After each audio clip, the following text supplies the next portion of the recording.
Okay, so my name is Nicole Fernandez, and my son, Aiden Fernandez, passed away in March of 2021. I've been asked by a lot of different people what happened. Normal people want to know, and there's nothing wrong with that. I'd rather people ask me than make up scenarios in their head and, or even just to sit and wonder. When you care about people, some people genuinely want to know what happened. Some people are just for gossip, and I mean, it happens. You can't win everything, but I've had a lot of people who have asked what happened, and when I talk to them and tell them about it, and then they come back later and they're like, you should tell people. You should tell people the story. They think it could help a lot of people, a lot of kids, a lot of teens. And I mean, I'm not really a private person, but like outside of my friends, like there's not people that know everything, and family, and most of that's close family. It's just kind of how we've always been. We were just not really like, this is what happened. Let me put it all out there on Facebook with pictures and all that. And we're not really like that. But now after so many people coming and saying, hey, you should really probably do this, I'm like, maybe I should. Maybe there is more of a need. And you know what? Maybe if my kid would have seen how not normal, and I don't want to say normal because I'm not desensitizing anyone's feelings. I'm not saying that what they're going through isn't hard or isn't important or anything. But if they can see that how much your feelings change, how much your thoughts can be directed, and I know things get bad with people, and every life is different. Everybody has traumas that happen to them, and they have things that they really just can't live with. Like, I completely understand. Like, we have bad shit that happens to us, we really do. And then there's some that they can't get past what they're feeling and what they're seeing right in front of them. It's right there. And now I'm actually like, I'm diagnosed bipolar. Like, I have had bipolar for a long time. I have been on, and not very compliant, but I have been on medication for it. Anxiety, I don't know. Honestly, I probably have more, but I don't go to the doctor either unless I'm, sick. And that also being said, I know what to say not to end up, getting a psych eval. And I know that's wrong. And I know that that's how we're taught to look at things. And we're taught to put mental health and problems, we're just supposed to put them over there to the side and just we'll deal with them later, or that's really not that important. It's not that big of a deal to me, even though you're completely crazy about it right now. And that's the problem. People think that the stuff in their head is the end of the world, or they can't see past it. And that's just what I keep going back to is my son. My son did not commit suicide, but my son killed himself. My son let his emotions and his thoughts and his feelings cost him so much greater than any loss we've ever had. I would have rather replaced that Suburban 10 times over and still have my kid here. That was completely replaceable. The trailer replaceable. anything fucking in it, you know, like replaceable. But my son made a choice based on his own feelings to make his choices. He made his choice. He left on his own. And I want to talk about that a little bit.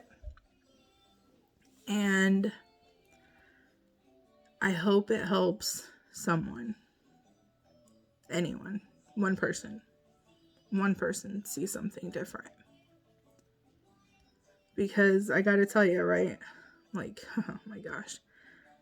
6 months. No, not 6 months. 7 months after, like the day before Aiden's 7 months that he had been gone. Another mother here in our community had to wake up in the middle of the night and find out her son was gone. And that's not even the same circumstances. It's not even at all the same.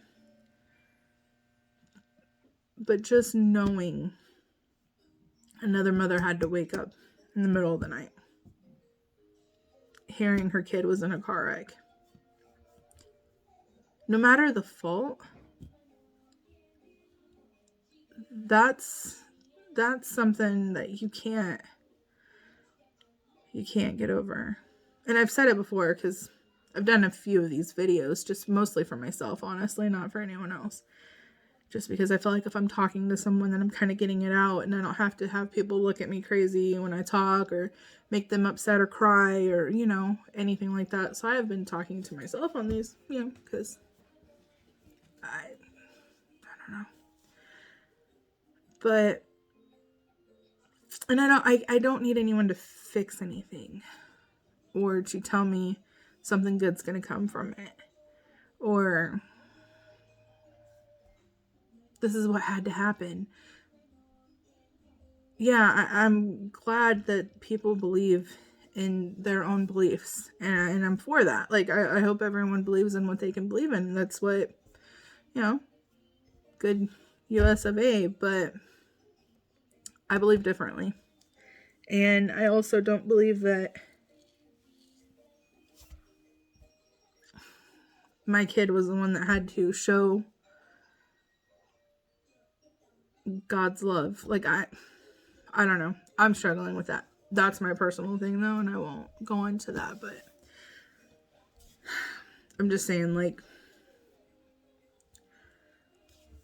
I think that your kids are always in your head no matter what. Like, any decision a parent makes that's around their kids takes care of them. I guess I should say first before I say that. Is this going to affect my kid? Oh, what's my kid doing? Oh, let me send a picture of my kid to Facebook. You know, your kids are in your head. It's just normal. But when your kid dies, it makes you feel guilty because it's the only thing you think about. Like, I will be listening to something at work and literally thinking about my kid, Aiden. Literally. You know? As soon as I wake up, as soon as I go to bed, as soon as anything. Any time of any day, I'm probably thinking about him. He is in my head all the time. And I gotta say, I didn't think about him that much before. Like, I'm not saying I mistreated my kid. I mean, I wasn't the best mother. And I know none of us are perfect mothers, and that's fine. We're what our kids need. And I'm a true believer of that. Like, your kids are supposed to get the best version of you, but you're supposed to be for that kid, not anyone else, you know? Some people don't need their kids, and, you know, but then they get parents that are in, you know, their life one way or another. But I just, I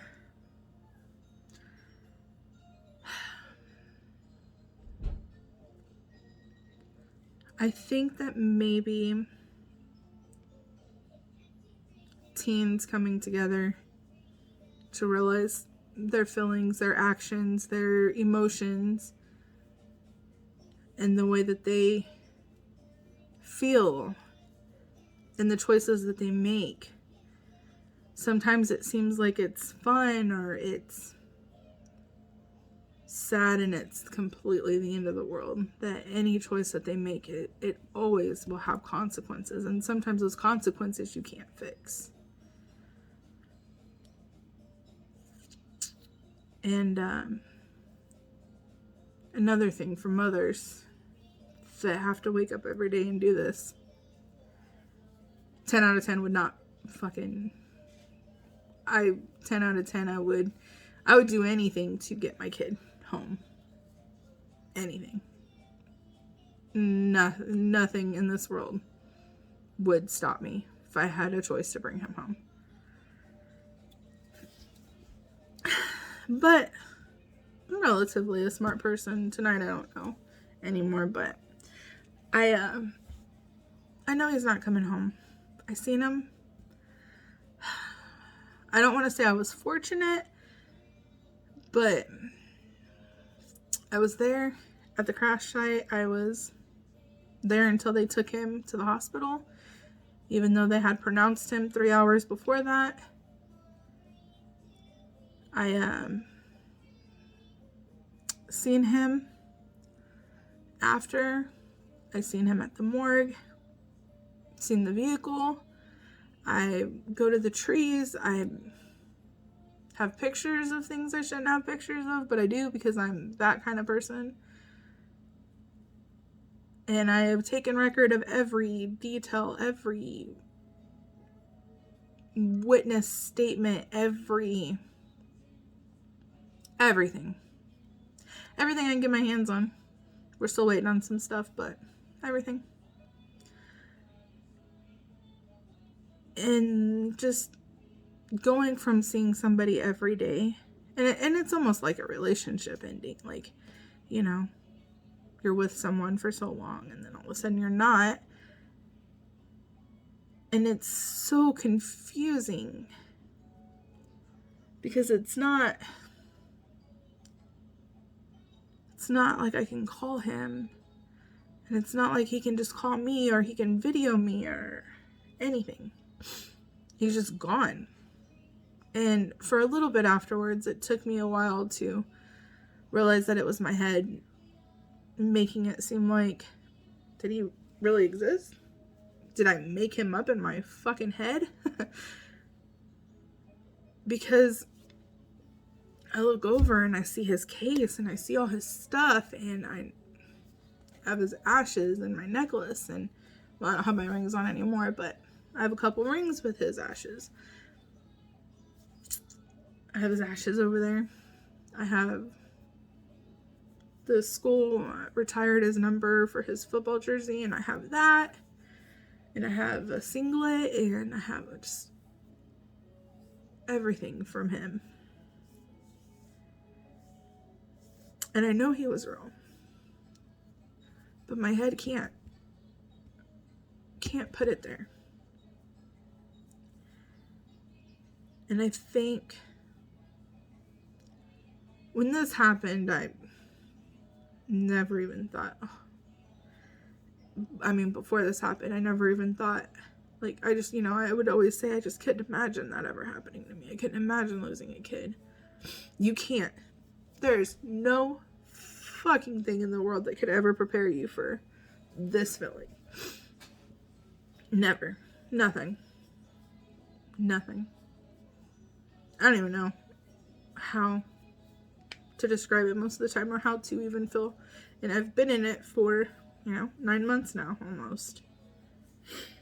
Today's the 18th, so yeah, here we are, almost to 9 months. And the messed up part about it is my kid was born in March. He died in March. All of his firsts that I celebrated for his first year of life are going to be the same months, the same age, months of that, of his first without him. He was 9 months old when he had his first Christmas. He should be turning 16 next year. And instead he's been in my cabinet for the last 9 months. when you look at a span like that, like a span of time, and just, I went to bed that night, I had no idea my world was going to be rocked. None.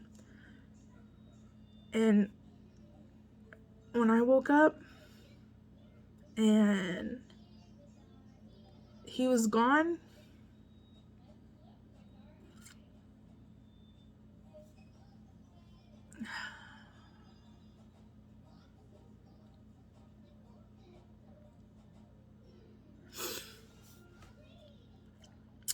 I just think that if I tell his story, it will help someone. With as many people who've told me, I think it will. So, my son is Aiden. He is my firstborn. And, you know, most moms are really close with their firstborns. They go through everything with them. And I went through everything with Aiden. I mean, I was with his dad for a long time. And then when we divorced, it was, you know, me and him and his brother and his sister. And we didn't know how to live alone. And here's Aiden, you know, this little kid. And he's like, I'm a man now, Mom. And I'm going to do this and I'm going to do that. And it was me and him. And that saying, you know, they're your person. He was my person. And I know that I was his as much as I could be. He's got friends and I love them like sons too. They're good boys. Good boys. And, you know, a couple of friends that would never get rid of. Ever. And he was very, very sensitive. Not like he would cry sensitive, but he wanted to genuinely make people happy. He didn't want people to be sad. He didn't want people to suffer, struggle, nothing. He was just happy to help, always happy to help me. And then he started helping in the community. At first, I forced him. I was like, you know, hey, you're going to go help at the food pantry. You're going to go help clean up something, you know, help a lady move. And he, you know, first couple times, he's like, Mom, do I really have to? Yeah, you do. And then he's like, all right, well, I'll do it. And boy, he blossomed with it. And then he started helping at this concert in the park, and the people that throw it, I mean, he just loved them. He loved them. And then when he got into Switch, he really loved Switch. He really wouldn't be late, always on time, always early, always, you know. It annoyed me because I'm just like, Aiden, it's Wednesday, come home for a little bit. No, Mom, I gotta stay here. I'm just gonna stay here and wait and be close to the school so I can be the first one and stay later than, you know, and but he loved it. That was his place, and helping was his thing. I mean, don't get me wrong, my kid, he was quite the kid, you know. Naughty boys. And, you know, as they should be. What 15-year-old isn't? 14-year-old, 15, 16, 17. Then those ages for boys. But he was naughty. He was a teenage boy, but he had such a good heart. Such a good heart. And I think that's the problem.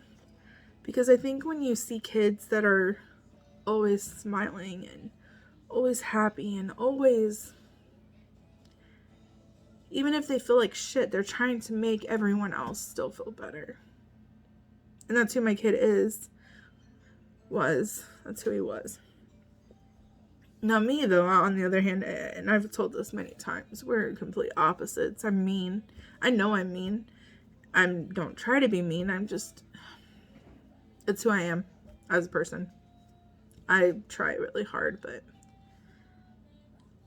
I'm not really a fun people person. Like, he hugs everyone. Everyone loves hugging people. I do not. And I have not hugged as many people in my whole entire 33 years of life until this year. I've hugged a lot of people this year. It's not as uncomfortable as it was to begin with. And it's comforting. And boy, you can really tell those mothers that have lost a kid when they hug you after. Oh, you can tell. It's something different. But he was always happy. And then he wasn't. And then he wasn't. And he was in wrestling. And he was wrestling around. And the kid didn't mean to hurt him or anything like that. They just fell wrong. And when they fell, he came up and his hand, the pinky was, not the pinky, I'm sorry. This one was completely over his pinky. Like, completely just broken here.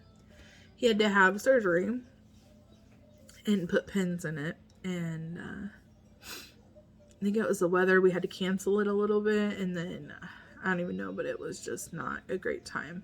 Finally, in February of this year, he got a surgery. And drove him down to Hayes, and it's like he knew. He knew. Something.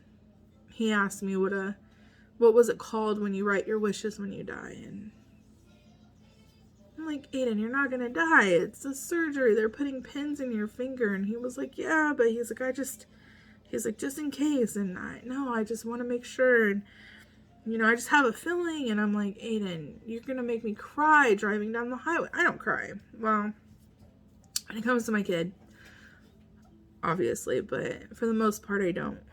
I'm not an emotional person. And I'm not a sensitive person. And I don't mean that in a disrespectful way or a bad way towards anyone. I'm just not. It's not who I am as a person. It's not. I am desensitized, maybe. I don't know what the word is. Hard-hearted? I don't know. I don't think I'm hard-hearted because I care. I don't know. I'm not emotional. But driving down the highway, taking him to Hayes for his surgery, I just was tearing up, and I just couldn't imagine him, put him in this surgery and something happened to him, and I just knew he was going to be fine. I had no worries whatsoever because I knew he was going to be fine. And he wrote out this will and testament on his phone and told me right before he went in, he said, all right, Mom, you have a fingerprint onto my phone. He was like, if something happens to me, you can read it. He was like, if nothing happens, he's like, then I'm going to delete it off my phone. Okay, no problems. And we, did our videos and talked and everything before. And he just kept telling me, he's like, Mom, if it's my time, it's fine. I know I've made peace with it. I know I'm going to go. And I'm like, it's a surgery. You're going to be completely fine. Like, you're fine. And he went back, and as soon as he went back, I opened his phone, took a picture of what he wrote. And then I go through it, and he is writing letters to people. And I didn't read them because I knew he was going to be fine. I read 2, actually. I lied. I read 2. And he was fine. So when he got out, he deleted it, and he had no idea I'd read it or knew or took a picture of it or anything. And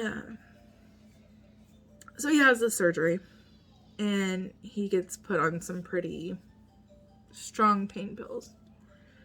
And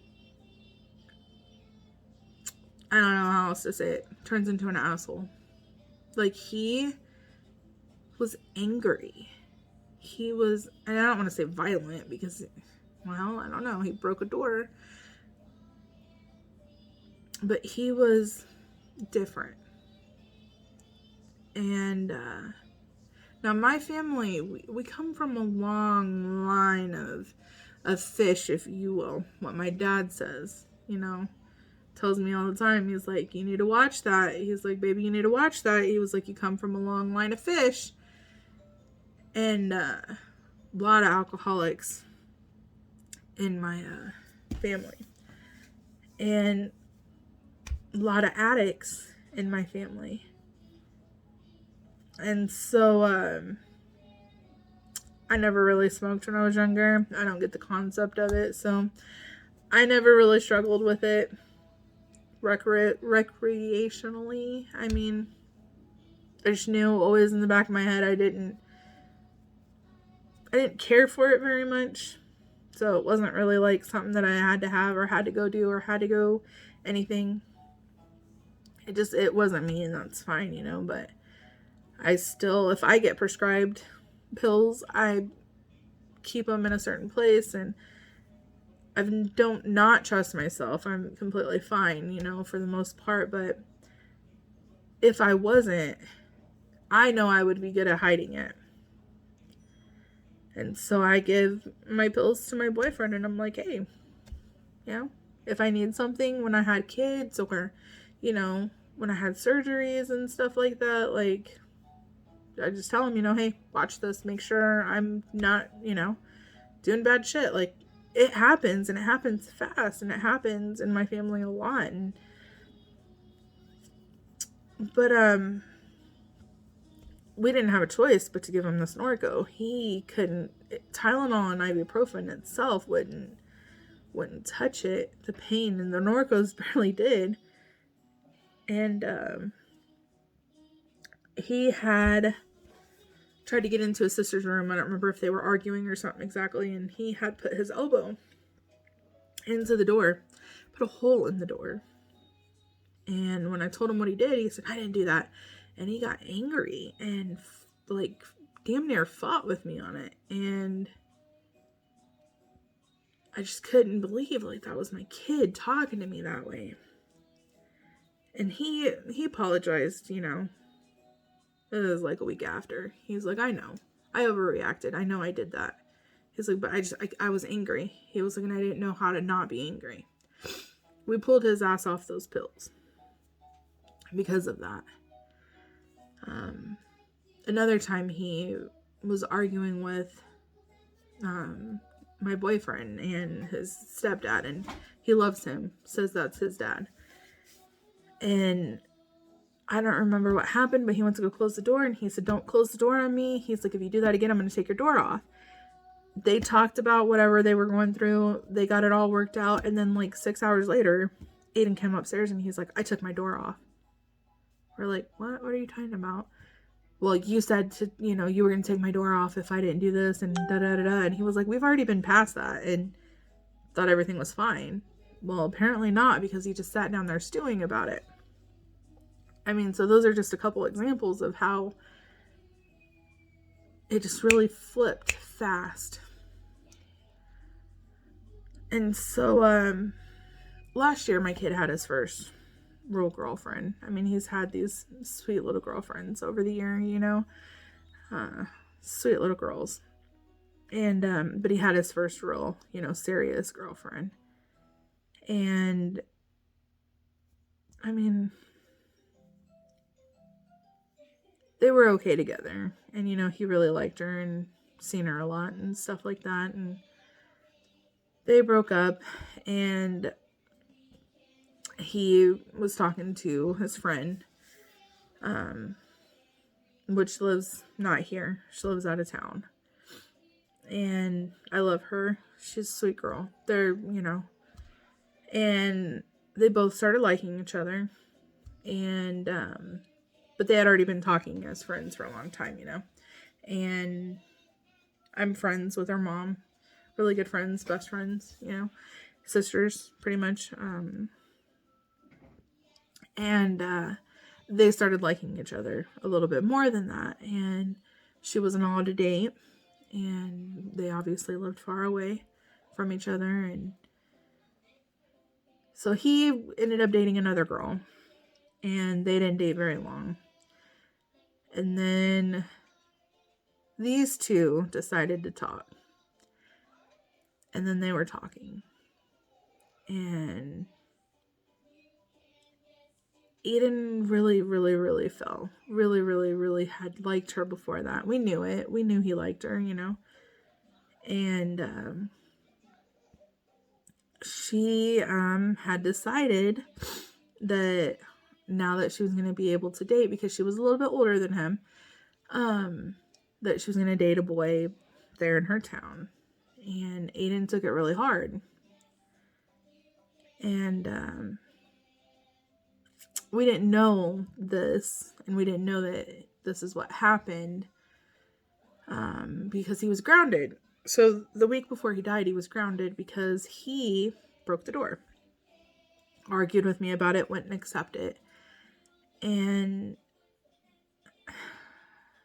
he went to Wichita with his Nana Linda and his best friend to surprise him for his birthday. And we gave him back his phone because he was going out of town.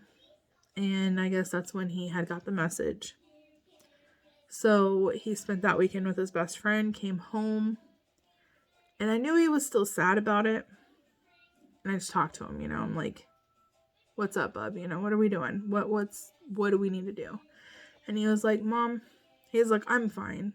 He was like, I'm sad right now. He was like, but I knew it was going to happen. And he was like, and there's not anything I can do about it. He was like, I'm just going to be sad for a little bit and then I'll be fine. And I'm like, okay, well, we'll talk about it when we can and when you want. And I didn't push him anymore on it because, see, me and him, we had a pretty good relationship of it, He did shit that I don't know about. I'm sure I know that there's a lot that I've been finding out, but then there's other stuff that he'd rat himself out on, and tell me, Mom, I did this. And I'm like, come on, kid. But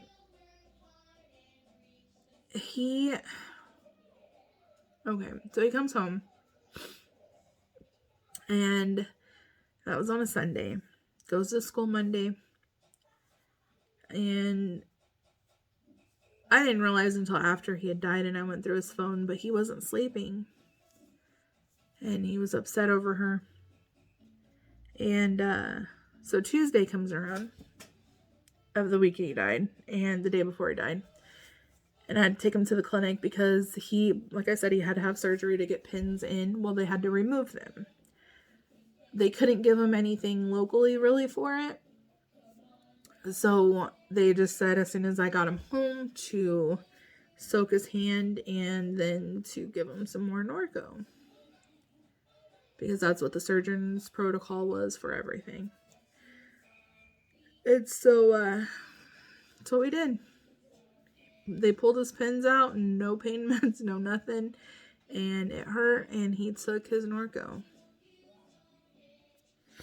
And then I got home from work, and he went with his friend, his best friend, and they went and hung out all night.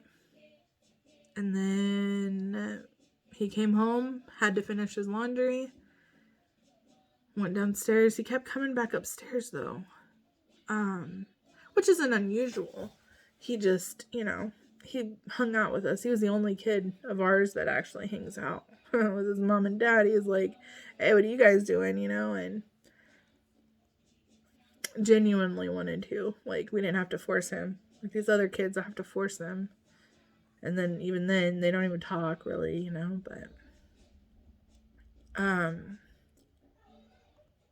The last time I seen him was at 11:30 that night.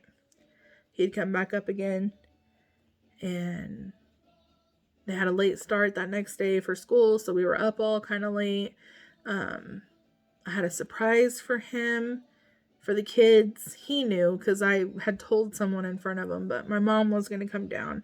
We were going to surprise the kids, and she was going to come down and stay a week with us and see them, and that was actually going to happen on like Thursday. So I was planning on going to bed, 12:30, so that I could get up and go to work and come home, and I was going to clean the house, and that way it would be ready for my mom to be there on Thursday.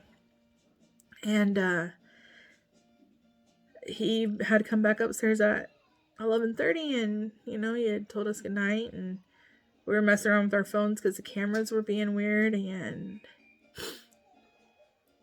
that was the last time that I seen him alive. And then I go to bed early because I have to wake up early, and my boyfriend's on a different schedule, so he stays up later than I do to relax and watch TV, and then he sleeps in later because he has to be at work later. So I was already in bed, and he was watching TV, and Aiden had come up here about 3 o'clock to get him some water, and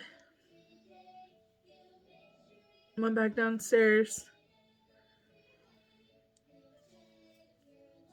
But when he was up here, so we have these blinds, they open and they twist to where you can kind of see outside. And he closed them. And my boyfriend's like, no, open those. What are you doing? Oh, I just didn't think you wanted them open. He's like, no, I leave them open a little bit because like the straight light will come in just a little bit and you don't have to have a light on inside, And he was like, oh, okay. Well, my Suburban was parked right outside where that window was that he was trying to close. So he had some kind of an idea of what the fuck he was going to do. And so fast forward to right after 3, my boyfriend goes to sleep. And he wakes up randomly at like 3:45. And I shouldn't say randomly. Like he has like restless leg and he gets up throughout the night. And I think he heard the Suburban door or he heard it start and just doesn't know that he heard it. And that's what woke him up. Because sometime within that 15-30 minute window, like, my kid was gone. So Dustin had to get up, I went to the bathroom, came back, looked through the window a little bit, and had just noticed that the Suburban trailer was gone. And woke me up, and he's like, somebody stole his trailer, somebody stole the Suburban, and it's gone. And I'm like, what? There's no way it's gone. And he's like, did you leave the keys in it? And I'm like, no, I don't leave keys. I'm from the city. I don't leave keys in the car. And I was like, no, the keys are just right there on the island, in the kitchen. And he starts to go look, and I called dispatch to report my car stolen. And as I'm starting to talk, Dustin goes, the keys are gone. And I said, what? He said, the keys are gone. So he runs into all of the bedrooms. The babies are in their room, and so they're fine, and goes downstairs and looks, and Kara's in her room, and Audrina's in her room, and Jesus is in her room, and Aiden is gone. And since it's completely out of character for him, like, we let our kids do, within reason, things that they want to do. So if he wanted to go somewhere, he just could have asked. So for him to take my car without asking, very out of character. Dustin grabbed a gun because he's like, what if somebody took him? What if something happened and Tried pinging his phone, tried calling him, which, he wasn't answering, and then tried pinging him, he was still at home, so I'm like, something's not right. And, so I hung up on dispatch. I was like, well, he stole my car, obviously. Like, I don't need a fucking cop rolling up behind him if he's just doing something stupid. And I'm not even gonna lie. I wonder if that would have made a difference, but I don't think it would have. Just because of the response time. And the time of the night, I don't know that it would have made a difference, but we went first by his best friend's house, and I knew that was wrong because his best friend has his own vehicles. They were going to sneak out, they would pick his, and he would just come pick them up, and it would be no big deal, and nobody would even know. But when I Snapchatted his best friend and I said, Aiden's gone, is he with you? Aiden's missing, Aiden's not home. I don't remember exactly what I said, but... And when Javi didn't write back, and he just opened it,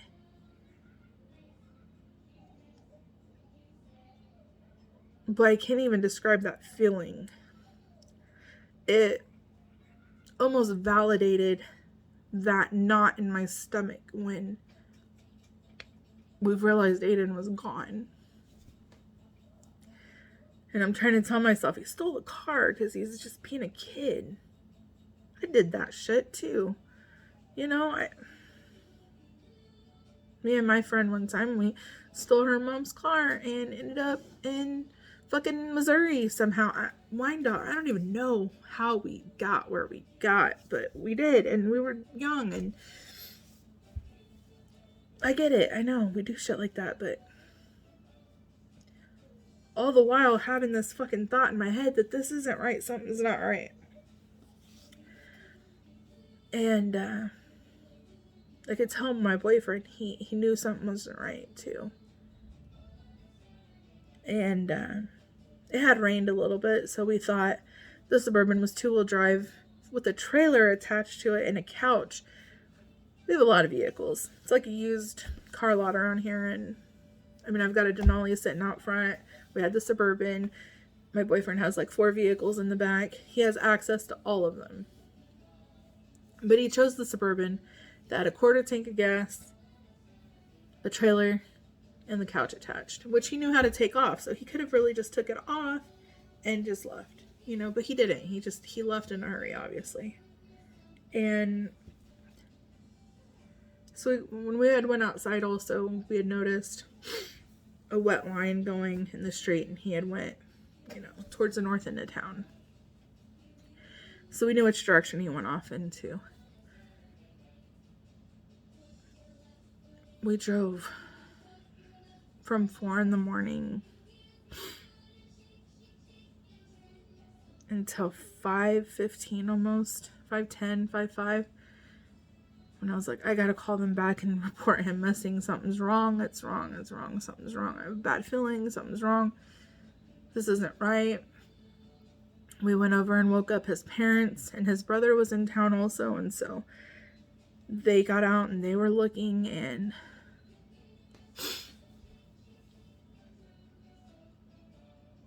I think it was too late. I think he was already gone.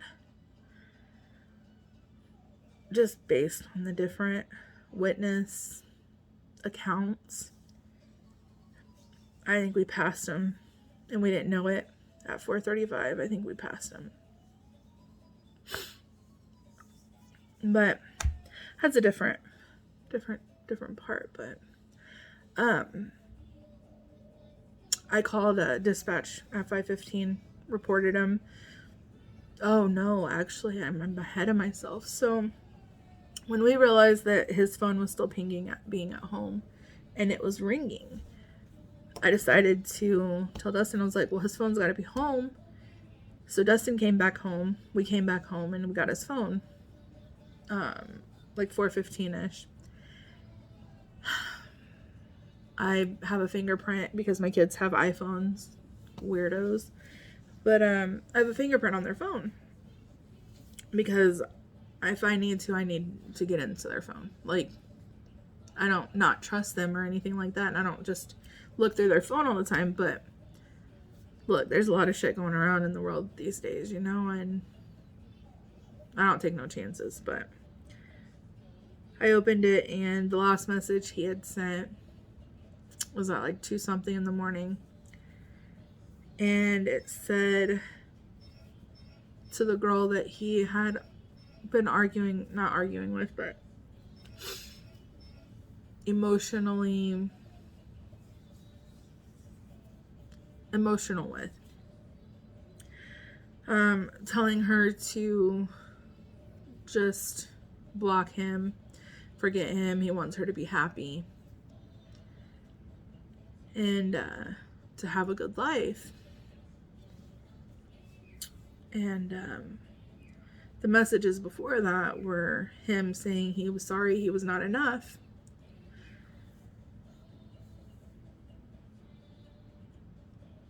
And, you know, I know your kids are gonna have things happen. And if he had been in an accident because people were dicking off or something, or, sorry, that's a bad word, but you know what I mean, because they were messing around, and, you know, and it's a different, I feel like it would be a different feeling than knowing that your kid was emotional and he was upset and he felt so horribly about himself. And that was the last feeling he had. I think that hurts more than most of this.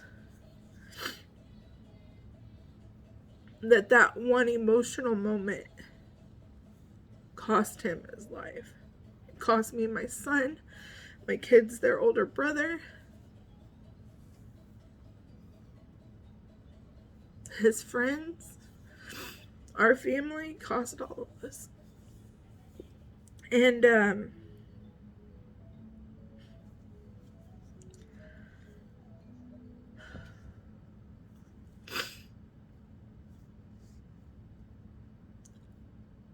he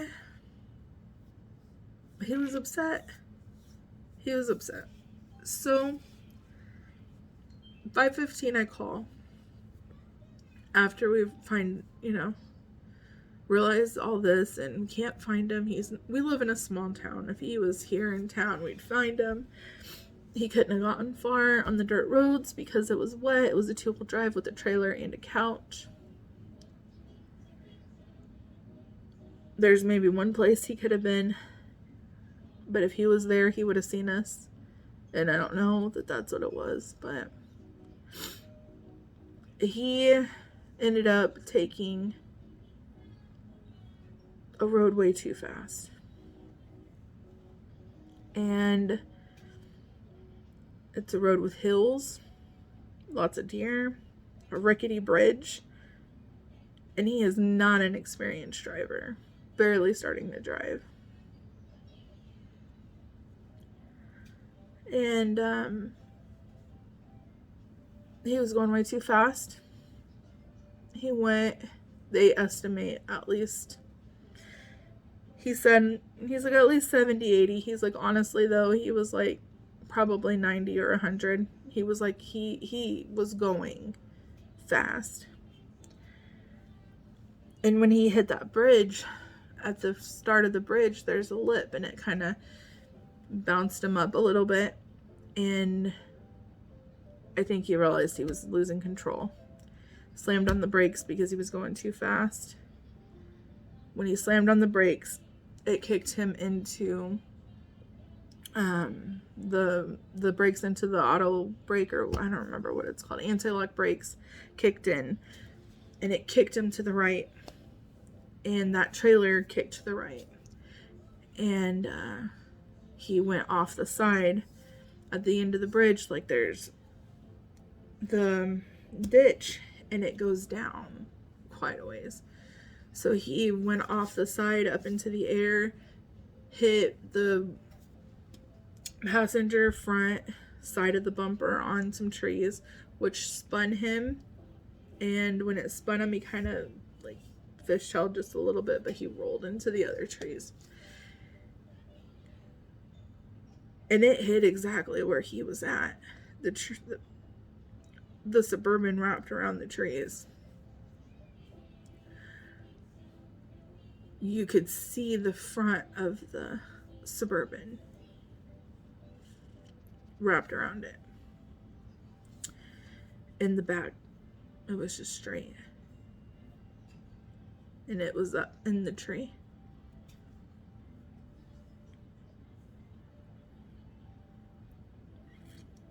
And it was instant. He didn't suffer. He was gone fast before he probably even realized what happened.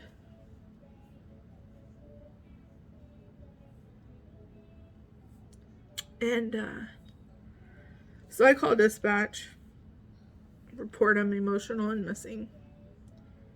Endangered, I don't remember what word I used.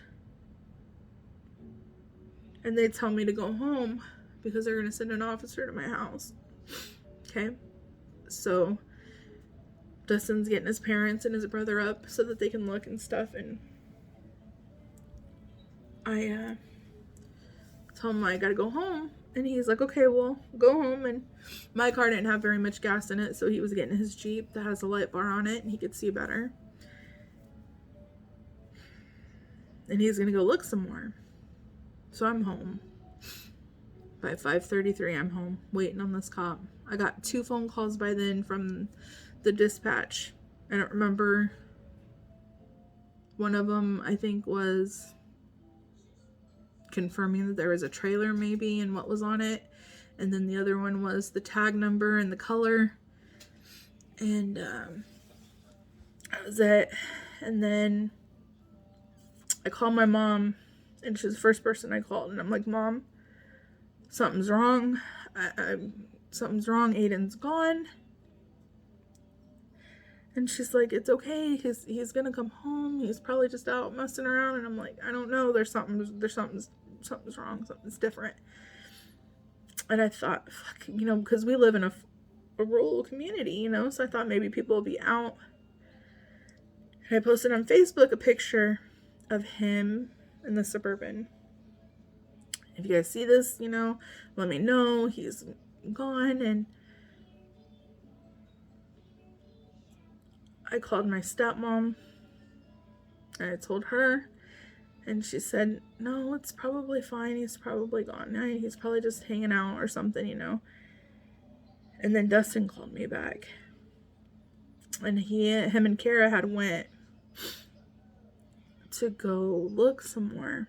And he was like, I'm out here on this road. He's like, I don't see anything.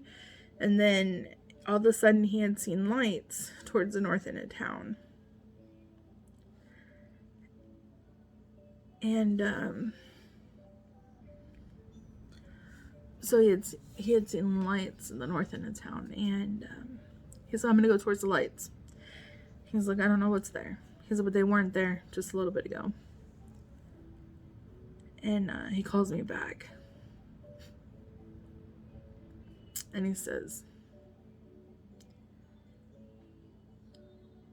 I found him. He's like, it's him. He's like, please don't come out here. And I said, where are you at? Like, where are you at? Because don't tell me I'm going. And he told me, and I was there in less than, I don't even know how many minutes, but I was there. I drove way too fast, and I don't really feel sorry about it, but I did. And I got there, and as soon as I got there, I knew he was gone. There's no way he would have not been gone. But my, one of my best friends is, one of an EMT, and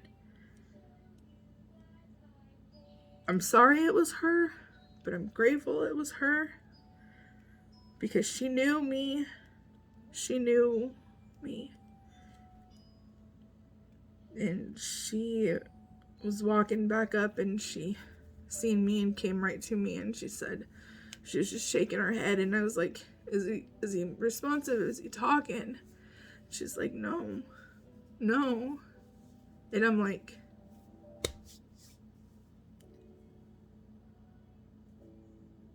is he gone?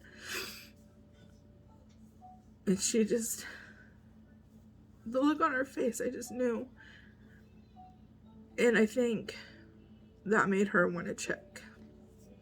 And so she went back down there, and they could tell by how everything was. And had to help her get up there, and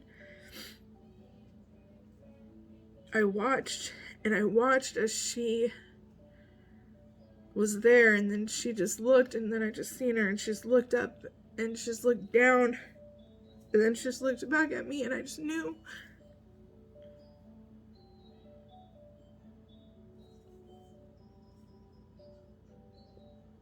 And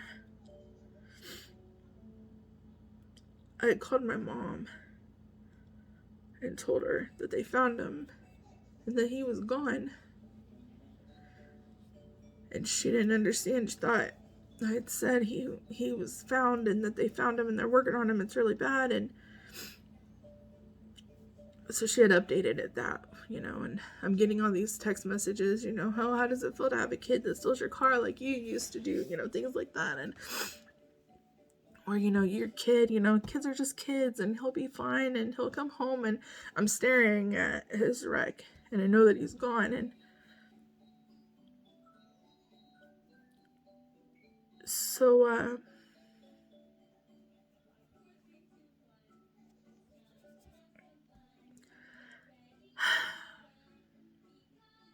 we were there, and we stayed there.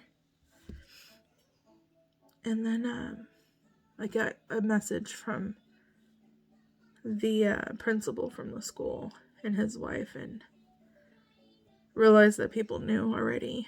And so we went home and told my daughter. And our oldest was there, and so she's seen the wreck. She was there with Dustin. And so she went home, and Dustin's mom went home too with the kids. And so we came back here and told my daughter and my son that Aiden was gone before anyone could reach out to them and tell them, before I could.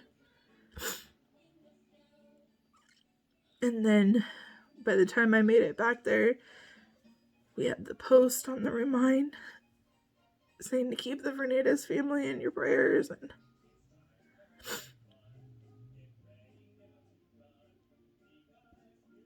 it was like they were talking about someone else. And I stayed there even though they tried to make me leave. And I regret not fighting to get down there to see him in there, because that is the only part of this that I don't understand. And I don't see in my head how he was in there. As a parent, you go through good and bad with your kid. Happy, sad, really bad, really good. It made no difference to me to be there the whole time after he had died than it did for me to be there the whole 9 months it took for me to have him, or during labor, or any of that. It's the same for me, and I know it's not the same for everyone. I know not anyone can handle that, but that's one of my missing pieces. I'll never see him like that. I'll never know how he was in there. And so I waited there. It was cold. 30 degrees, 20 degrees, I don't remember. It was cold. And when I was on scene by 6:03. And I'm pretty sure it was before that, because I think that's just when my phone got reception to ping it. They had him pulling him up because they had to leave him in the car because they couldn't get to him. Pulling him up at like 8:30, and finally had started taking him out. The extradition, extrication. I don't know the word. Extradite. No, that's not the right word either. Tired. They were getting him out, and it took 30 minutes, and then he was on that ambulance because the doctor on scene wanted me to see him in the hospital, not in the car. I should have seen them both. I should have seen him in the car. I should have seen him there. But I didn't let them clean him up. Nothing. I wanted to see him as he was. So we went from there and found Hobby. And he knew already. And then we went from there, and I went home. And got some medication, and we went to the hospital. And we seen him.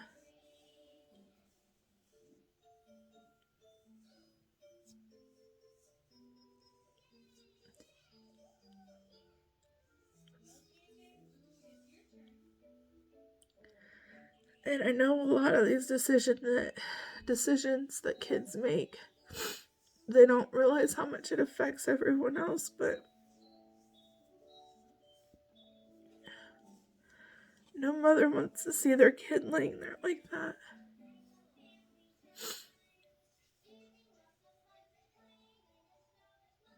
There's nothing to bring you back from that.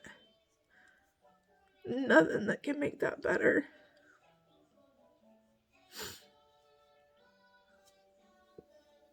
So we see him, and we go home, and everybody's showing up at the house, and the rest of that's a blur. We have to go meet with the funeral home, and they threw silly putty on the side of his face. He looked like he was sleeping when we first walked in, because the whole right side of him was fine. He was a little bruised on his face, but it was him. But the left side, where he hit, it was worse. And so they thought, to save us from that trauma, that they would just silly putty over the side of his face, and wasn't really a fan of that. I don't want the job either, but I wasn't really a fan of that. We made his arrangements, and seen him another time after that, because my mom got into town after I finally had talked to her, and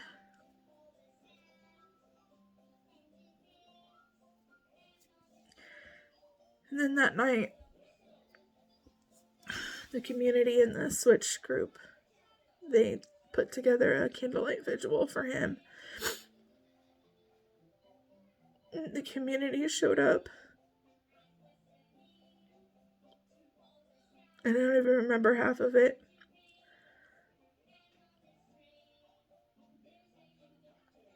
But I remember all the sadness and the hugs. And almost every other person. He was always so happy. He was always so nice. He was one of the only kids that was nice to me. Always smiling. Always making us laugh. Always just a good kid.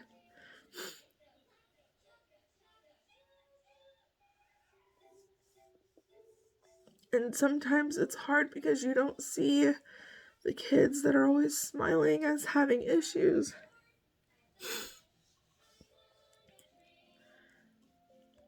So we have his funeral, memorial, and half of Kansas City shows up here. And I was incredibly grateful. Family I haven't seen in years. Friends I haven't seen in years. And people who knew me but didn't really know him, or people who knew him that I didn't even know he knew. He reached a lot of people.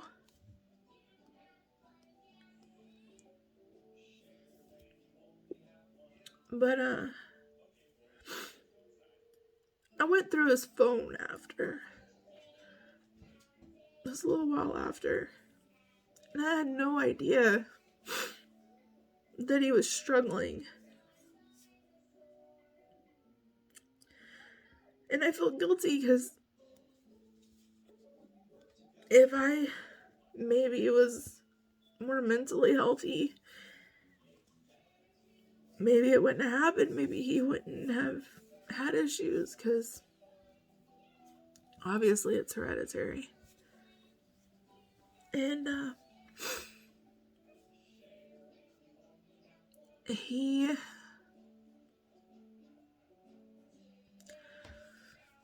one of the messages that I read, he said something about that he had a mantra that he said when he felt like hurting himself.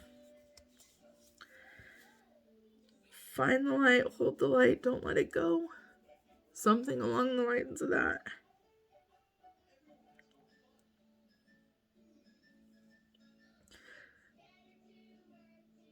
The sad part about it is he was that light for a lot of people. For me, he was.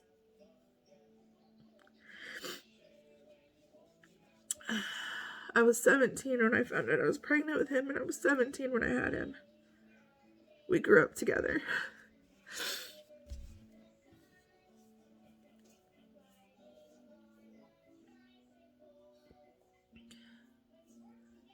He had so many bad thoughts. And he just smiled through them. And then one day, mixed with the wrong kind of pain med, the wrong kind of emotions that are very strong for a 15-year-old to understand, he made a decision to leave. He made a decision to leave. He made his choice. It's not anyone's fault. It's not my fault. It's not my boyfriend's fault for not finding him, or knowing that he left, or knowing he was upset. It's not the girl's fault for her living her life. It's not anyone's fault. It was his choice. He walked out the door with my keys. He got in the car, drove emotionally. He put himself in that position, and he's the one that took the ultimate consequence. But that consequence has now expanded over to everyone else, because we're the ones living with it.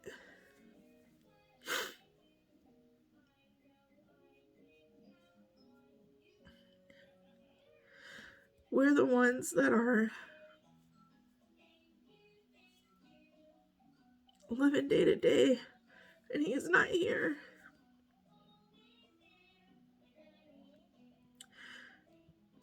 Because of one choice he made.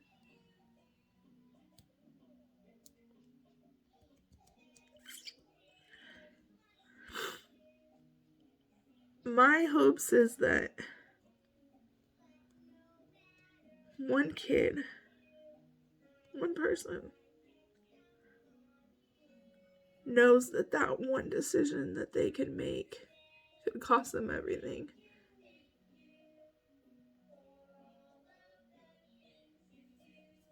And it could cost their mother everything. You know, I never thought about it. Like, I don't get sad whenever I, see a death. I don't, you know what I mean? I don't, like I said, I'm not emotional. I'm not sensitive.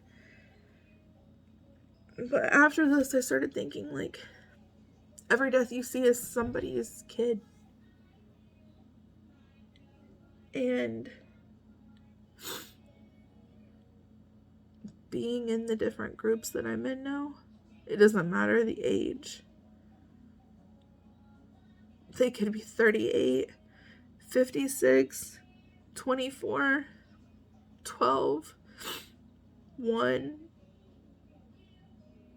26 weeks pregnant. It does not matter. 6 weeks pregnant. That is somebody's baby.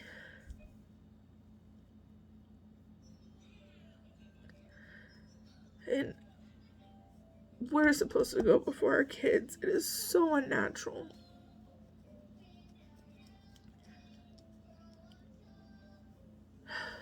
It is so unnatural for a mother to bury a child.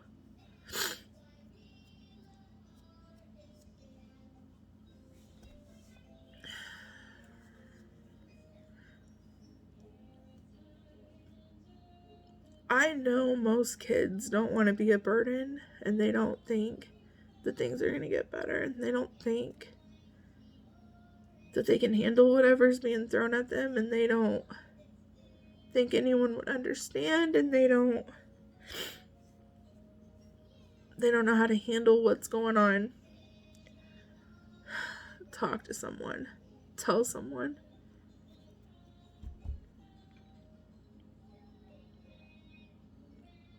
I can guarantee someone's going to help you. And if they don't, talk to me.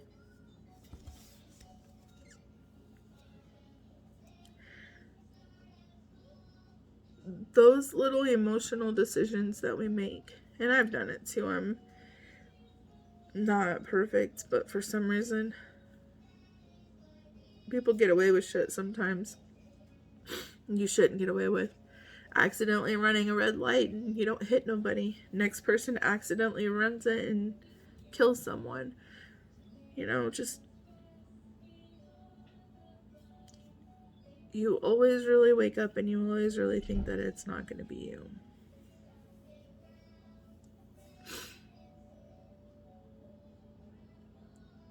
You just can't imagine what happens to the other person though, but it's not going to be you. You're going to be fine. And then one day you wake up at 4 in the morning, 3:45 in the morning, and it's you. It's your turn.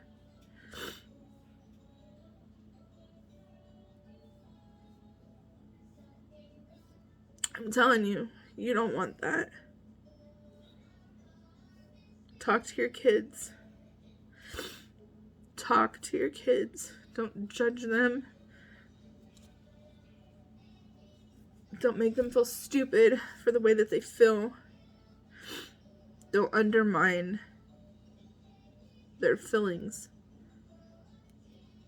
Don't question the validity of it. Don't make it seem like they're wrong for how they feel, because they're not. Feelings change.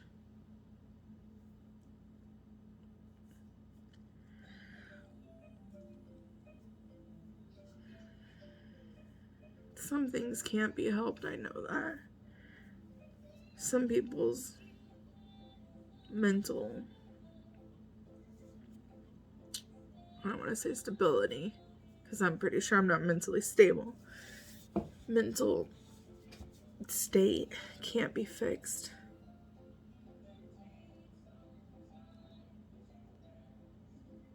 And they feel like that, and they feel like they're the only one that's not worthy.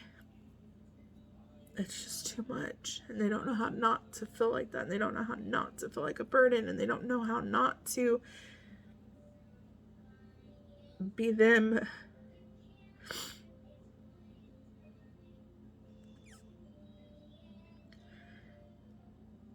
if my kid would have seen himself the way that I seen him, or the way that half of this town seen him, he'd have been so confident, his head would have been so big, and he would have never questioned himself. But he couldn't, because he couldn't see past right here in front of him. Just right here, just here. He couldn't see what's right over there. And that's what emotions do. And when you're a teenager and you don't understand how it works, even when you're an adult, you still don't understand how it works.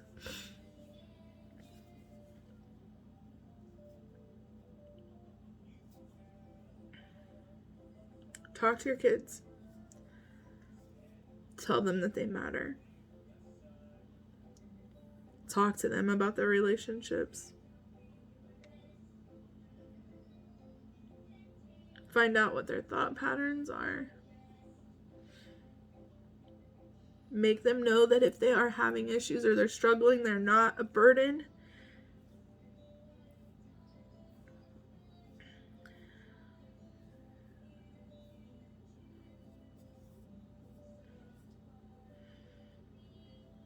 I would have much rather grounded my kid that night for just still in my car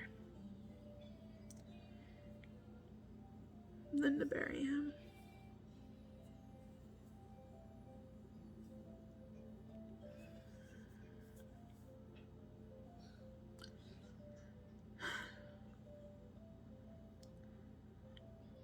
My son did not commit suicide.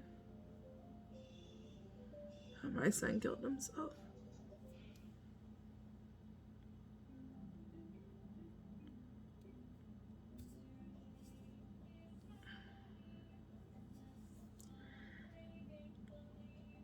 I think that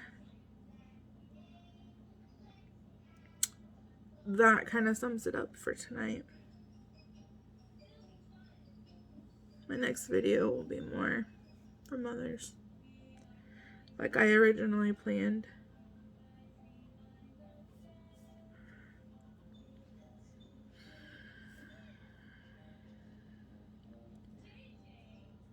If you have to tell your kid's story, do it. If it helps someone else, and you can, do it.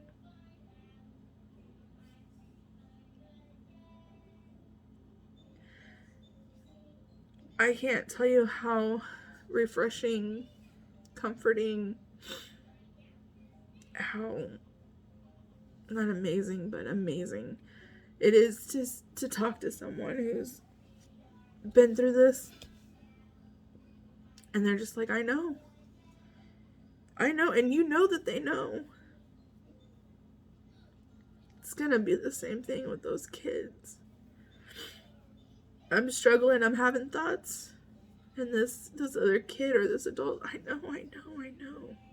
I'm there, I know I'm with you. I know, I see you.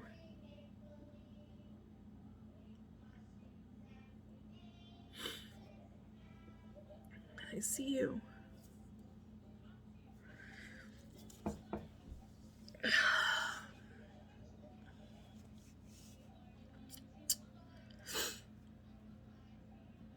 Well, I think this is a little long for this video. But, talk to your kids.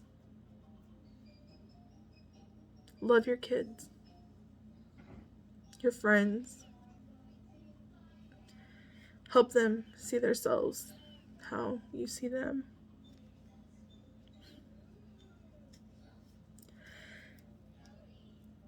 And I love you, Aiden, so much. And I miss you.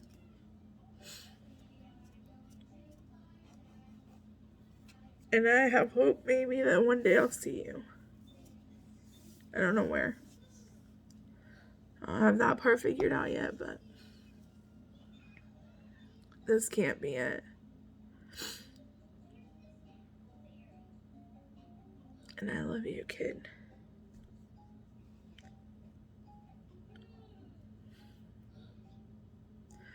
Hope you guys have a good night.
If I would've known that you wouldn't be here anymore, I would've made the moments last a little longer.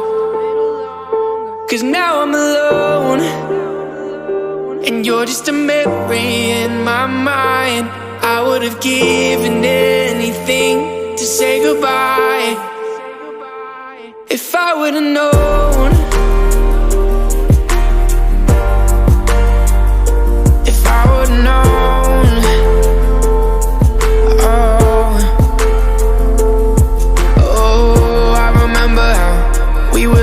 the time, but now you're not around, and I'm just trying to find something else to fill the empty spaces you left behind.